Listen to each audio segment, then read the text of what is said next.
অবধারিতভাবে আগামী ৩ বছরের মধ্যে বিএনপি স্বৈরতান্ত্রিক হয়ে উঠবে। এই দুটো জিনিস এখন সার্বক্ষণিক আমাদের সাথে থাকা দরকার। কারণ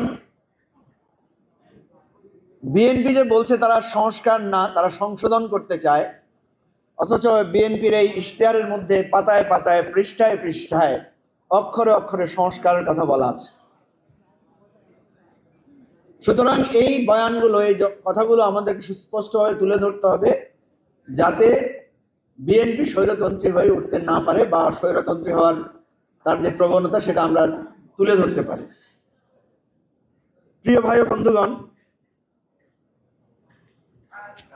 এই যে ডেমোক্রেটিক ব্যাকস্লাইডিং, বা যেটাকে রাষ্ট্রবিজ্ঞানীরা বলছেন যে গণতান্ত্রিক পশ্চাদপসরণ, একটা গণতান্ত্রিক দল ধীরে ধীরে সে কিভাবে স্বৈরতন্ত্রী হয়ে ওঠে, এটা থেকে আমরা কিভাবে রুখব এবং বিএনপিকে আমরা কিভাবে থামাবো। আমরা শুধু বিএনপির সমালোচনা করেই তাকে থামাতে পারবো না, আমাদের সংকটের মৌলিক জায়গায় যেতে হবে।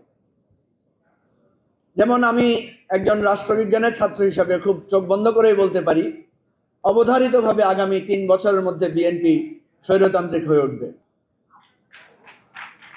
না, এটা খুব খুশির খবর না, তালি দেওয়ার মতো খবর না। কারণ বিএনপি যদি স্বৈরতান্ত্রিক হয়ে ওঠে, তাহলে মঞ্চে আপনারা যাদেরকে আজকে দেখতে পাচ্ছেন তাদেরকে জেলখানায় দেখবেন, এবং ইনক্লুডিং আপনাদের অনেককেও আমি চিনি যে তাদের স্থান হয়তো জেলখানায় হবে, অথবা কপাল ভালো থাকলে গুমও হয়ে যেতে পারেন। সুতরাং বিএনপি স্বৈরতন্ত্রী হলে, কপাল ভালো হলে গুম হবেন কেন বলছি? কারণ আপনি গুম হলে আপনার স্ত্রী আবার এমপি হইতে পারে পরের বছর, বা আপনার ভাই বা আপনার সন্তান পরবর্তী পার্লামেন্টের মেম্বারও হয়ে যেতে পারেন। আমাদের প্রাইসটা এত সস্তা, আমার স্বামী গুম হয়ে গেলে আমি যদি একটু এমপি হইতে পারি, তাতে আমার যথেষ্ট প্রাপ্তি পরিপূর্ণ হয়। কেন হবে বলছি?